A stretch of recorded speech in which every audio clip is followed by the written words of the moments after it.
Olá, bem-vindo ao programa Entrevista, nesta série em que estamos debatendo, meta por meta, o Plano Nacional de Educação.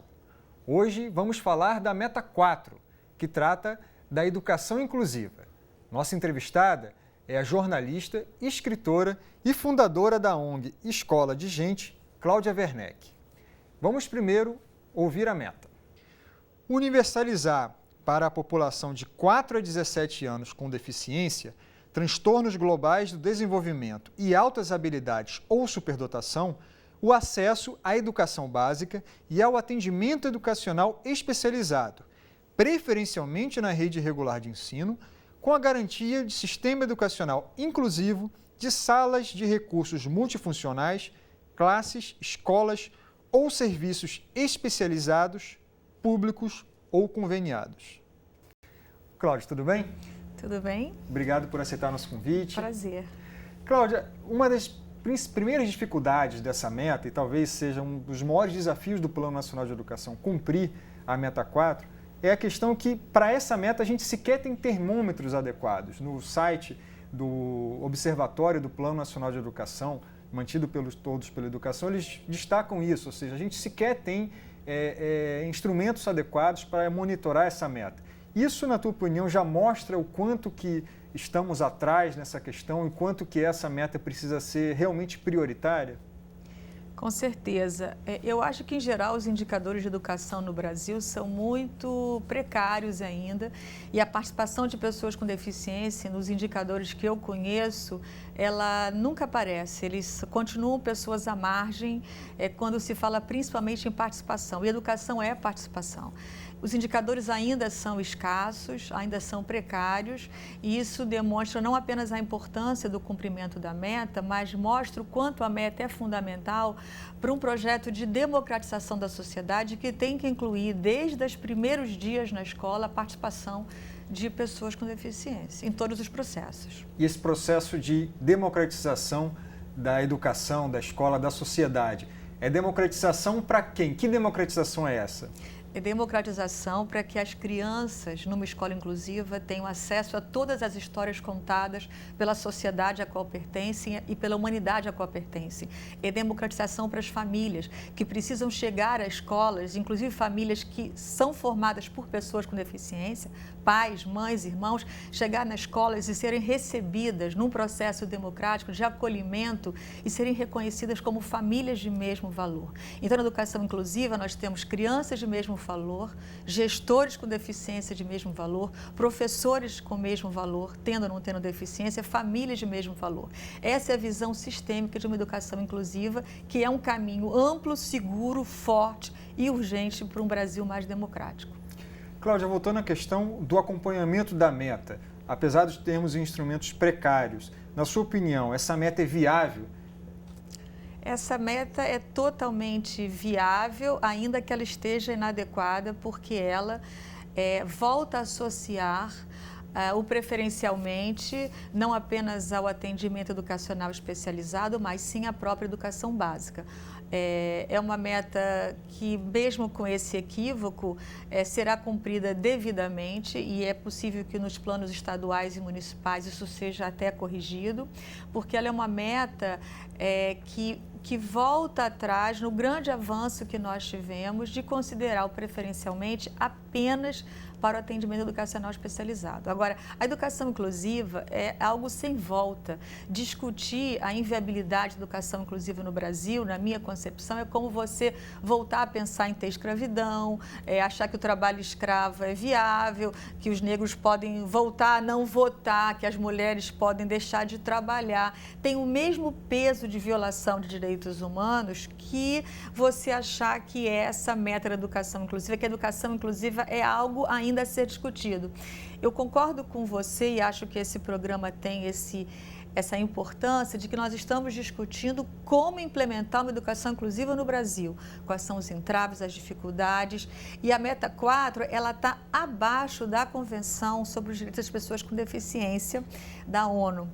E essa convenção, que é o único tratado de direitos humanos que tem valor de Constituição no Brasil, está acima da meta. Então, por isso que nós não nos incomodamos muito com esse equívoco na meta, porque o que vale no país é a Constituição brasileira e os tratados constitucionais. Cláudia, para entender melhor a sua posição, o que incomoda tanto na questão do preferencialmente? Porque, pensando, há quem diga que, por exemplo, para algumas crianças com muitas dificuldades, seria melhor ter um atendimento especializado, fora da rede regular. Enfim, esse é um debate que existe aí na sociedade.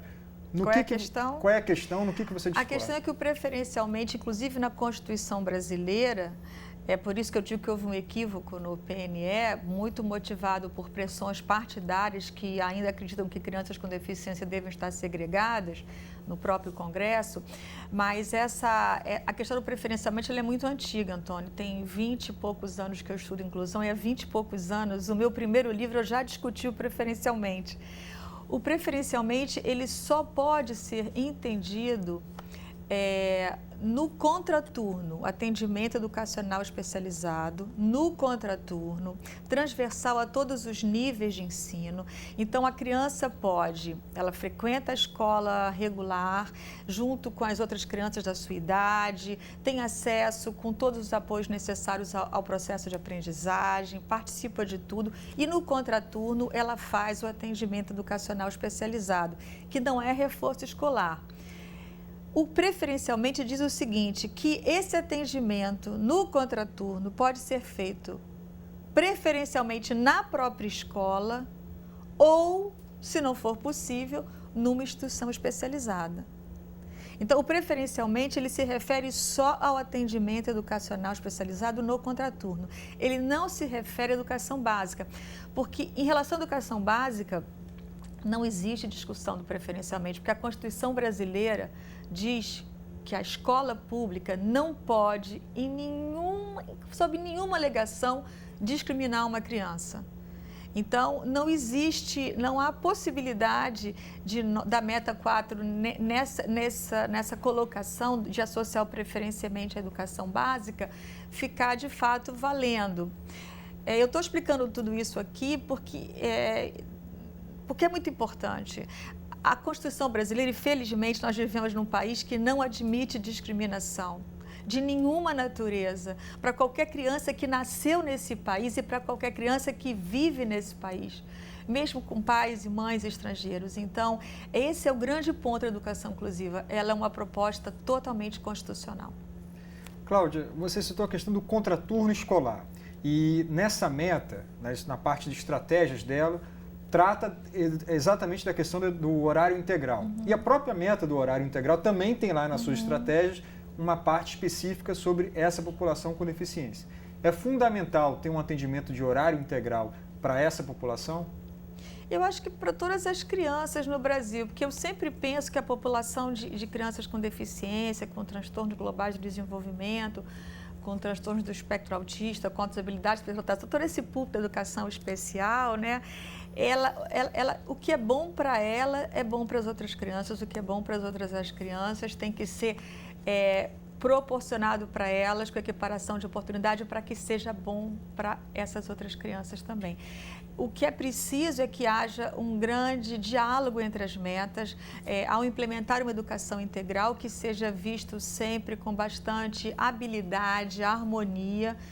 E harmonizar leis e metas é um grande desafio para todos nós, mas que o diálogo entre o atendimento educacional especializado, o AEE, no contraturno, se feito na escola, que preferencialmente deve ser, que ele seja harmonizado, concatenado, as decisões concatenadas para que essa criança aproveite cada vez melhor o programa de educação integral. Cláudia, olhando um pouco para trás, a gente teve alguns avanços, né? Assim, de 98 para 2013, houve um aumento muito grande na proporção de alunos com deficiência matriculados em classes regulares. Saiu de 13% para 77%, quase 80% de 98 para 2013. No entanto, seguimos tendo um desafio da qualidade. Como enfrentar esse desafio da qualidade? É um desafio da população brasileira, né? Eu não acho que é só do governo, eu acho que é de cada família. No Brasil, nós entendemos que o assunto educação só entra quando você tem um filho e vai botar na escola. Aí você começa a ficar antenado com a educação. É importante que o tema da educação e da qualidade da educação seja um assunto de almoço de domingo na casa dos pais, de beijo entre os namorados desde a adolescência, porque a gente está falando de país. Essa escola que nós temos, que ainda não é inclusiva, mas que caminha para ser, ela precisa ser um objeto de amor, de acolhimento de todos nós, como aquilo que vai, de fato, mudar o nosso país. E essa qualidade da escola, ela tem que estar manifestada em tudo que acontece na escola. Eu entendo que estamos falando de uma visão sistêmica, que inclui a participação das famílias, que inclui as excursões. Muitas vezes uma escola tem uma qualidade de inclusão no dia a dia escolar, mas se ela promove uma excursão ao museu, esse museu não é acessível, ou o intérprete de Libras não é chamado para a excursão ao museu. Então é preciso que todos nós nos responsabilizemos por mudar essa escola. A escola do Brasil é nossa, é minha, é sua, é de todo mundo que nos assiste nesse momento. E a criança brasileira é a dona da escola. A criança que está na escola é a pessoa mais importante. E eu acho que muitas vezes a qualidade da educação ela é perdida quando as pessoas adultas se sentem elas próprias mais importantes do que o sujeito fundamental na Constituição do Brasil, que é a criança. E a criança com deficiência talvez seja, alguns juristas podem discordar, o maior sujeito de direitos previsto na nossa Constituição. Então, o seu valor não é maior do que as outras crianças, mas não pode ser reduzido. Cláudio, também não há como discutir qualidade na escola sem falar do professor. Vamos então ouvir uma pergunta justamente de um professor. Nós temos nesse país diversos programas sociais e programas virados para a educação, para políticas públicas da educação.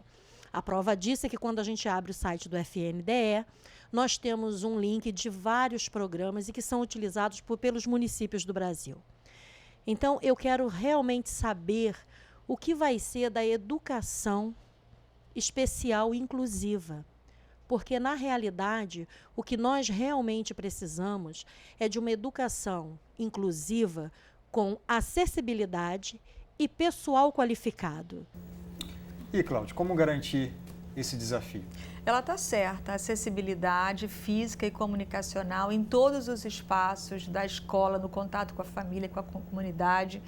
Isso é fundamental, uma acessibilidade com ampla e diversificada oferta. E profissionais qualificados, eu acho que sim, só queria esclarecer que, na verdade, a educação especial inclusiva que ela fala é a educação inclusiva, né?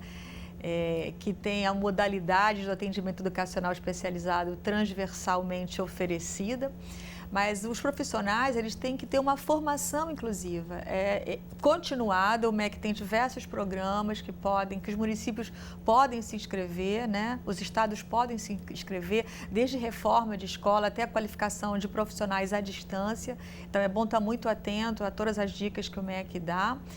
Outras organizações da sociedade civil também se preocupam em fazer essa formação. Agora, é responsabilidade de cada professor fazer também uma introspecção, uma reflexão sobre o valor que ele dá a um aluno que não é aquele imaginado. Porque fazer educação inclusiva sem dar um mergulho na nossa alma, não há qualificação que dê jeito no professor que, por si só, não quer dar aula para determinado tipo de criança e de adolescente. Então, é um conjunto, a gente está falando o tempo todo de um processo contínuo, sistemático, interno, externo, múltiplo, amplo, e é o processo que todos nós temos que nos aventurar por ele, porque vai ser bom para todo mundo e principalmente para as crianças que estão no país. Muito obrigado, Cláudia, pela sua presença. Obrigado a você que nos assistiu. E nós voltamos com mais um programa Entrevista nessa série em que debatemos, meta por meta, o Plano Nacional de Educação. Obrigado.